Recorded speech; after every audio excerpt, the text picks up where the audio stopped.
वालेकुम सलाम। ए लो 100 रुपया। हाँ जी। ए 100 रुपया ले लो। कौन साहब? मैं अंसर डार हाँ। हाँ डर साहब। जी जी।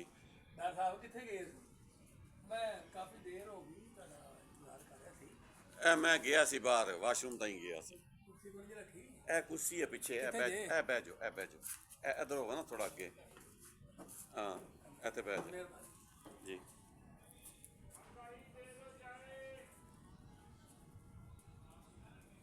100 का नोट है। ਹਾਂਜੀ 100 ਦਾ ਪਤਾ ਲੱਗ ਗਿਆ। 100 ਦਾ ਜੀ। हाँ ਇੱਥੇ ਨਾ ਮੈਂ ਆਪਣਾ ਬੈਗ ਰੱਖਿਆ ਸੀ। ਤੇ ਤੁਹਾਨੂੰ ਨਜ਼ਰ ਤੇ ਆਉਂਦਾ ਨਹੀਂ ਤੇ ਮੋਬਾਈਲ ਕਾਹ ਵਾਸਤੇ ਰੱਖਿਆ ਜੇ? ਬੜੀ ਸੋਹਣੀ ਤੁਸੀਂ ਗੱਲ ਕੀਤੀ ਉਹ ਪਤਾ ਹੀ ਗੱਲ ਹੈ। ਹਾਂ ਉਹ ਨਾ ਦਿਲ ਤੇ ਫਿਰ ਹੈ ਨਾ। ਆ ਦਿਲ ਤੇ ਆਇਆ ਦਿਲ ਤੇ ਸੁਣਦੇ ਹੋ ਉਹਦੇ? ਹਾਂ ਨਹੀਂ ਉਹ ਵੀਡੀਓ ਸ਼ੀਡੀਓ ਤਾਂ ਮੇਰੇ ਦੇਖਣ ਤੇ ਹੁੰਦਾ ਨਹੀਂ। ਹਾਂ ਉਹ ਨਾ ਖਾਲੀ ਆਵਾਜ਼ਾਂ ਨਾਲ ਹੀ ਗੁਜ਼ਾਰਾ ਓ ਹੋ